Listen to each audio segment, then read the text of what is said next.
नमस्कार, मी प्राची साळुंखे. साम संजीवनी या आरोग्य विशेष कार्यक्रमात आपलं सगळ्यांचं अगदी मनापासून स्वागत आहे.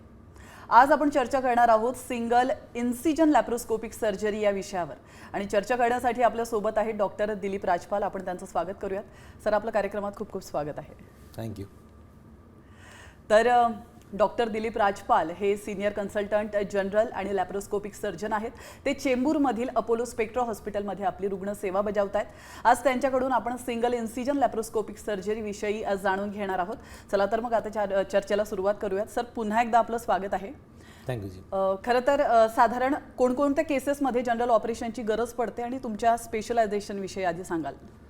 सगळ्यात जनरल सर्जरीमध्ये काय आहे की जे पण जनरल सर्जरीमध्ये सर्व ऑपरेशन येतात. म्हणजे छोटी गाठ असेल किंवा कोठे पू झालं किंवा पोटाच्या जे पण ऑपरेशन असतात सगळं जनरल सर्जरीमध्ये येतात. म्हणजे बघायला गेलं की ते पोटामध्ये ते पित्ताशयामध्ये स्टोन झाला, अपेंडिक्सचा प्रॉब्लेम झाला, पोटामध्ये काय इन्फेक्शन झाला, मग ते मोरव्यात झाला, ते सर्व ते व्हेरिकोजचा आजार असतो ते सगळं मल्टिपल ते सगळं जनरल सर्जरी ब्रांचमध्ये येतात. माझ्या main speciality single incision laparoscopic surgery आहे.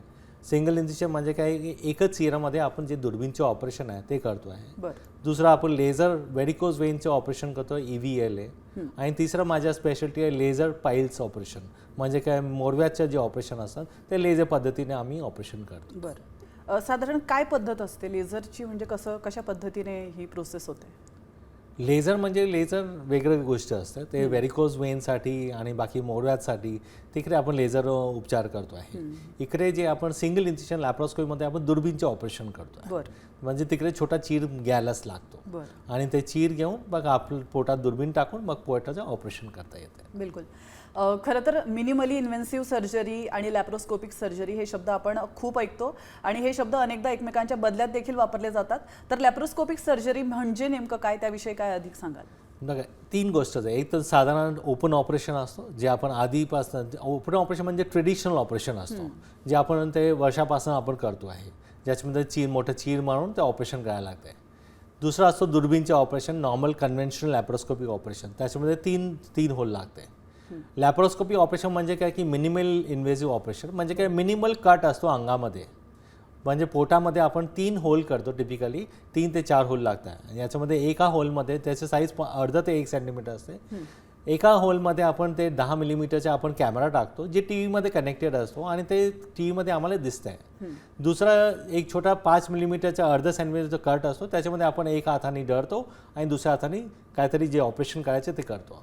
म्हणजे कोणतं पण दुर्बीणच्या पद्धतीने ऑपरेशन करायला गेलं की कमीत कमी 3 होल लागते. तर पारंपरिक ओपन सर्जरी जी आहे सर, त्याच्यापेक्षा ही कशी वेगळी आहे?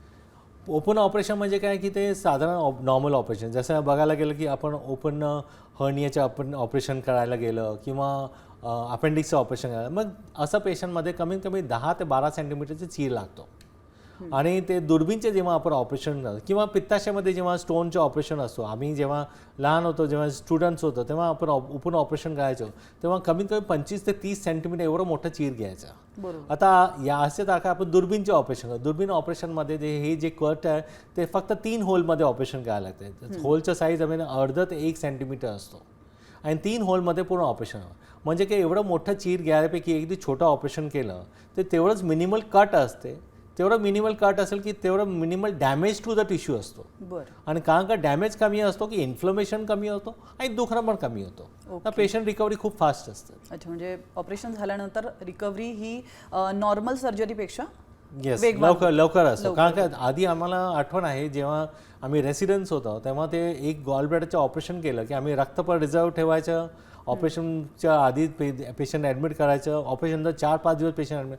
पण आज आपण दुर्बीण पद्धतीने करतो आहे की एक 24 तासामध्ये किंवा 36 तासामध्ये 1.5 दिवसामध्ये पेशंटला सुट्टी पण देतो आहे आणि ते 4 तासामध्ये पेशंट जेवण खातो आहे. नॉर्मल लाईफ पण लवकरच होतं. बिलकुल बिलकुल. सर, ओपन प्रक्रियेच्या तुलनेमध्ये रुग्णांसाठी लॅप्रोस्कोपिक सर्जरीचे मुख्य फायदे नेमके कोणकोणते आहेत?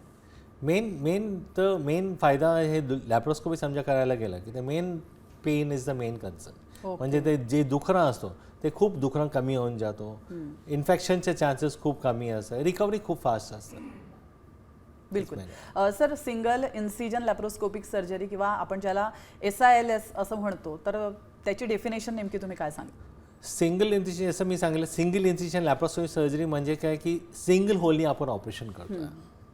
आता जसं सांगितलं कन्व्हेन्शनल लॅप्रोस्कोपीमध्ये कमीत कमी 3 होल लागते. बरं. त्याच्या होलचं साईज अर्ध ते 1 सेंटीमीटर असतो. इकडे सिंगल म्हणजे हे जे होल असतात ते पोटाच्या वेगळं अंगामध्ये वेगळं साईडमध्ये असतात. जसं समजा पित्ताशयामध्ये आपण ऑपरेशन करायला गेलो, पित्ताशय कमी कमी 4 होल लागते. एक नाभीला होल असतो आणि 3 होल वरच्या पोटाला असतात.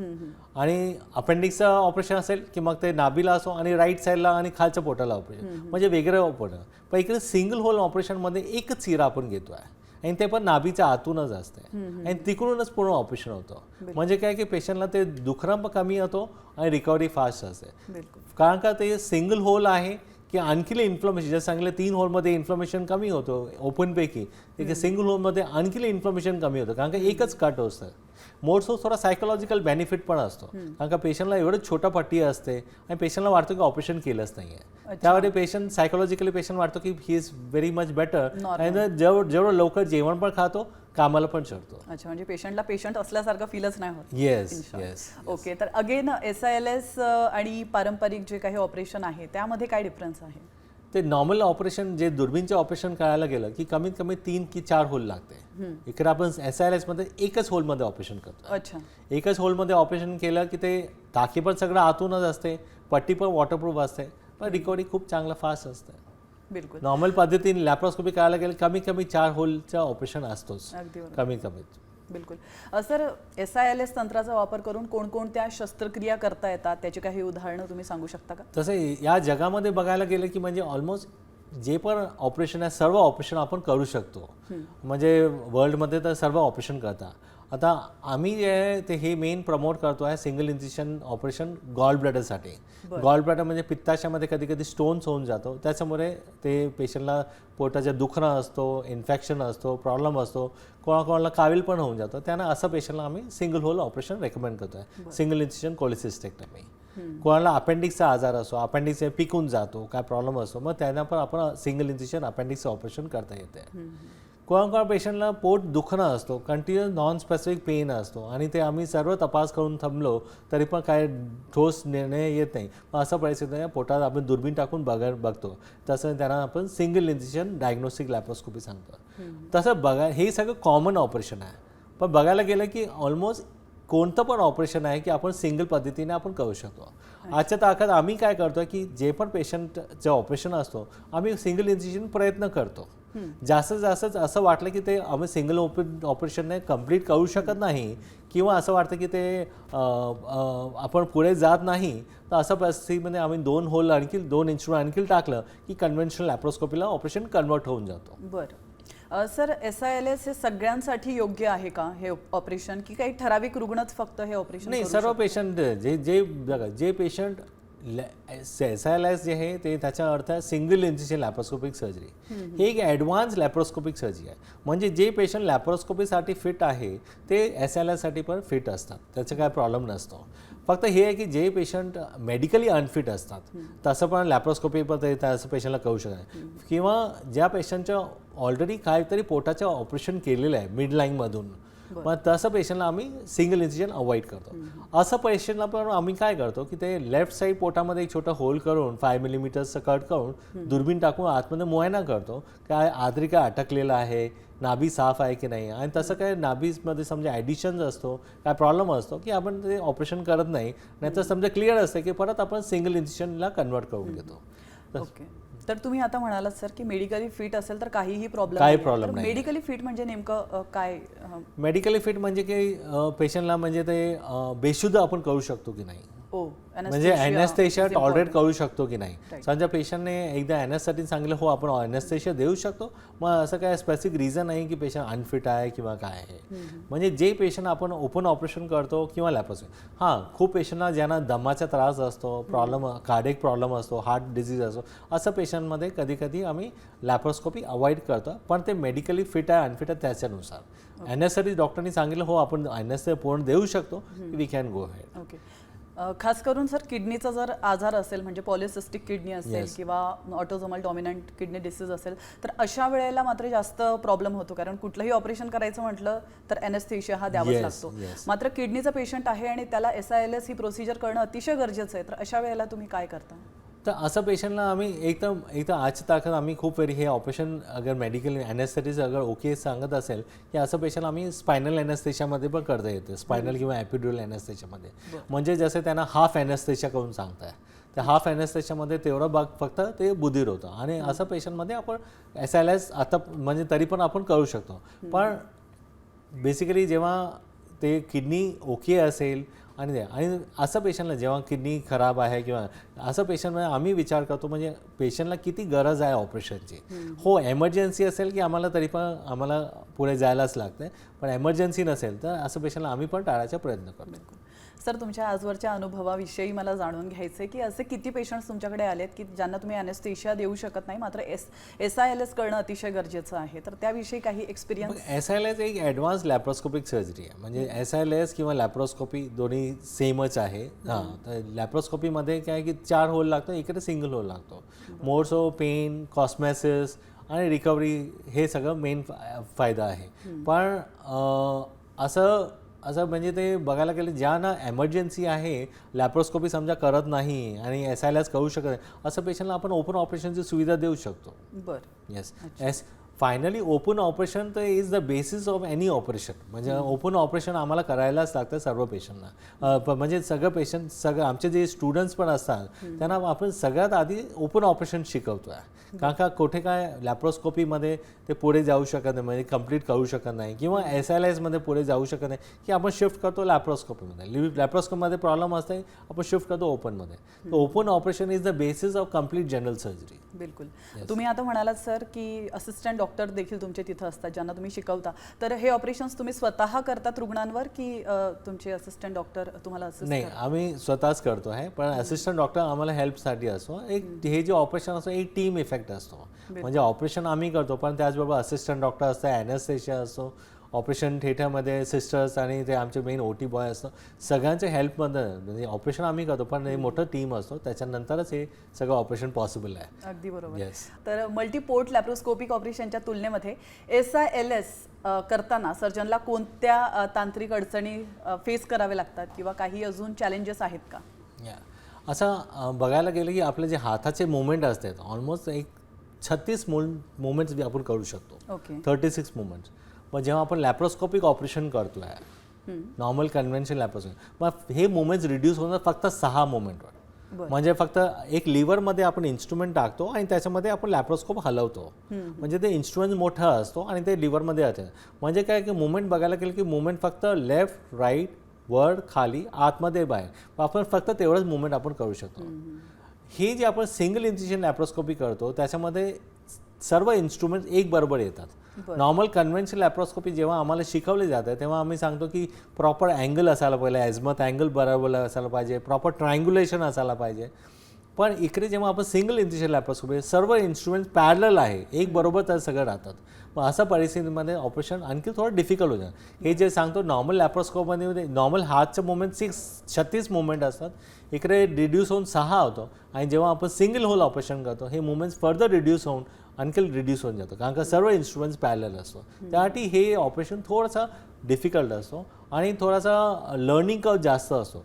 म्हणजे बघायला गेलो की आम्ही जे हे ऑपरेशन 2011पासून करतो आहे 2011मध्ये जेव्हा आपण नॉर्मल लॅप्रोस्कोपी गॉल ब्लॅडर करायचं 1 तासामध्ये करायचं बरं तेव्हा जे आपण सिंगल होलला जेव्हा शिफ्ट केलं तेव्हा हे सेम ऑपरेशन आपण 2.5 तासात म्हणजे आम्ही 4-5 तास जे आपण हार्डवर्क केलं त्याच्यानंतर हे टाईम रिड्यूस होऊन 2.5 तासामधून आपण 1 तासामध्ये आजच्या दाखल हे आपण ऑपरेशन 45 मिनिट्स टू 1 तासामध्ये आपण होऊन जातो. हे लर्निंग कर्व सगळं ऑपरेशनमध्ये असतो पण हे लर्निंग कर्व या पर्टिक्युलर ऑपरेशन थोडं जास्त असतो त्यासाठी हे ऑपरेशन आजच्या तारखेत पण खूप कमी डॉक्टर करतात मुंबई शहरामध्ये. ओके या म्हणजे हे आता पण एवढं जास्त आहे पण आता खूप पॉप्युलर होत चाललं आहे कारण का यंग जनरेशनला हे खूप पाहिजे असतं. बिलकुल बिलकुल. आणि तुम्ही म्हणालात की डॉक्टरांच्या दृष्टीने हे थोडंसं डिफिकल्ट आहे ऑपरेशन. थोडासा डिफिकल्ट म्हणजे काय की ते लर्निंग कर्व असतो ऑब्व्हियसली त्याच्यासाठी तुमची प्रॅक्टिस पण तेवढीच महत्त्वाची आहे आणि कॉन्फिडन्स त्याहून जास्त महत्त्वाचा आहे. मात्र सर हे झालं डॉक्टरांबद्दल की डॉक्टरांच्या दृष्टीने हे डिफिकल्ट आहे मात्र रुग्णांच्या दृष्टिकोनातून हे किती फायदेशीर आहे? रुग्णाला तर खूप फायद्याचे आहे. म्हणजे काय बघायला गेलं की एक आपण जेव्हा नॉर्मल ऑपरेशनला लॅप्रोस्कोपी ऑपरेशनला 4 होल घेतो आहे आणि इकडे आपण एकच होलमध्ये ऑपरेशन करतो आहे. म्हणजे काय की ते दुखणं जे आहे तेवढंच कमी होऊन जातो. म्हणजे साधारणपैकी बघायला गेलं की जे गॉल ब्लॅडरचे ऑपरेशन असतो त्याच्यामध्ये एक नाभीमध्ये होल घ्यायला लागते आणि 3 होल वरच्या फसलीच्या खाली 3 होल घ्यायला लागते. हे जे खाली जे फसलीच्या खाली जे होल्स असतात ते ब्रीदिंग दरवेळी आपण ब्रीदिंग जे होल्सचं साईज अर्धा सेंटीमीटर असतो, पण दरवेळी आपण श्वास घेतो की ते होल हलतात आणि त्याच्यामुळे ते दुखणं जास्त असतो. पण तिकडेच आपण जेव्हा ऑपरेशन आपण सिंगल होल नाही करतो की हे नाभीमध्ये होल असतो आणि नाभी जे एवढं ब्रीदिंगमुळे ते एवढं हलत नाही, त्यासाठी पेन खूप कमी असतो. एक ते दुसरी गोष्ट 4 होलपैकी एक होल म्हणजे ते दुखणं तसंच 4 गुणा कमी झाला.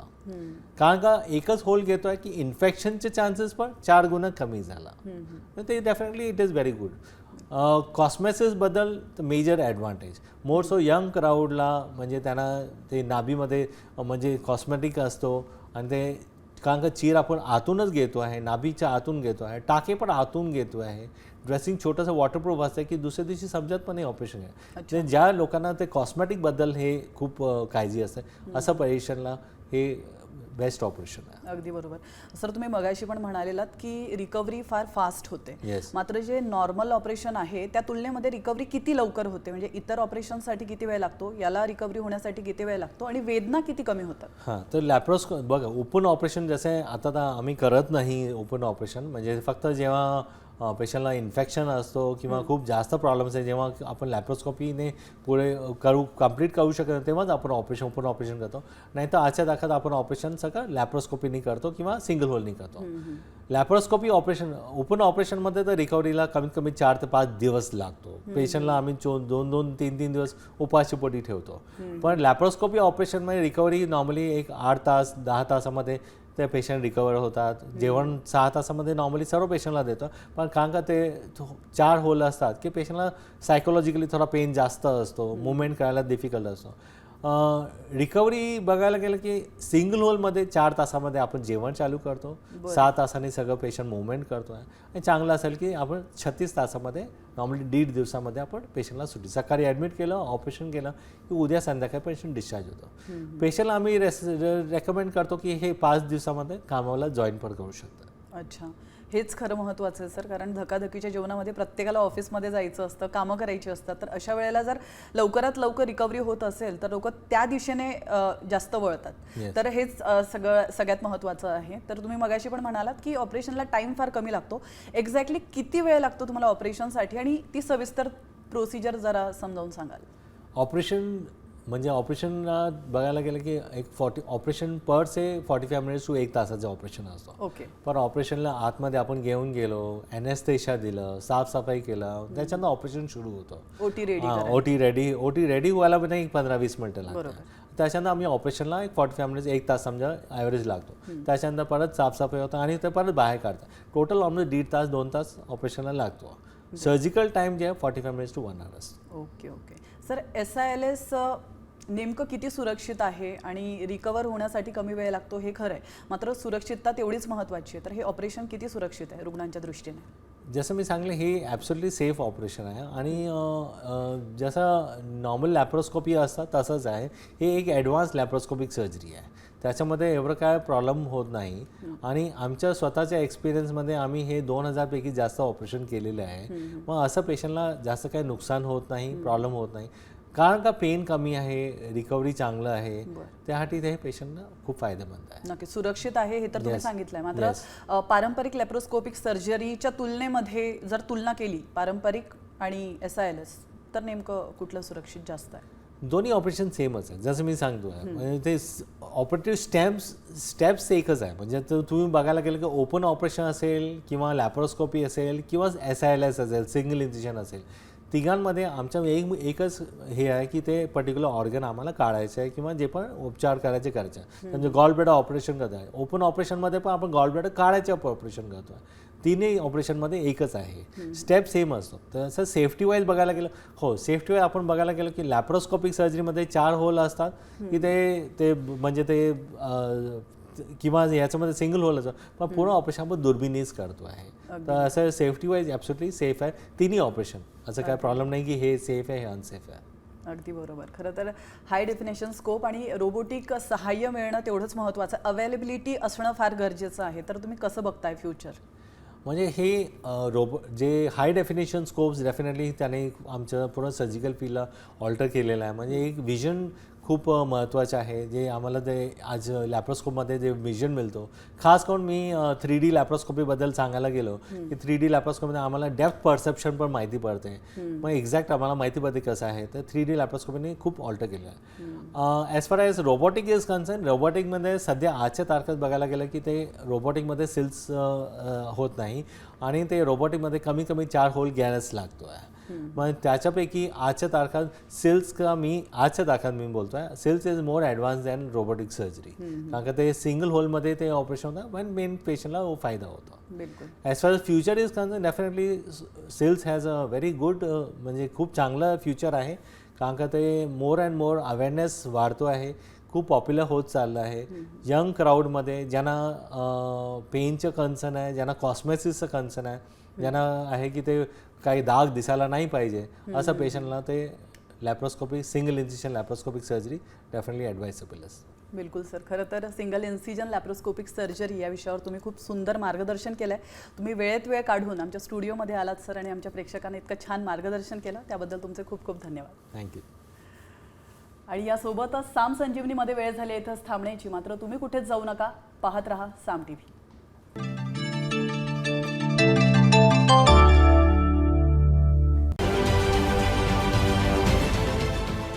देश विदेशातील प्रत्येक घडामोडींचे लाईव्ह अपडेट मिळवण्यासाठी आता साम टीव्हीच्या सर्व सोशल मीडिया प्लॅटफॉर्मला लाईक, फॉलो आणि सबस्क्राईब करा. तसंच सर्व नोटिफिकेशनसाठी बेल आयकॉन प्रेस करायला विसरू नका.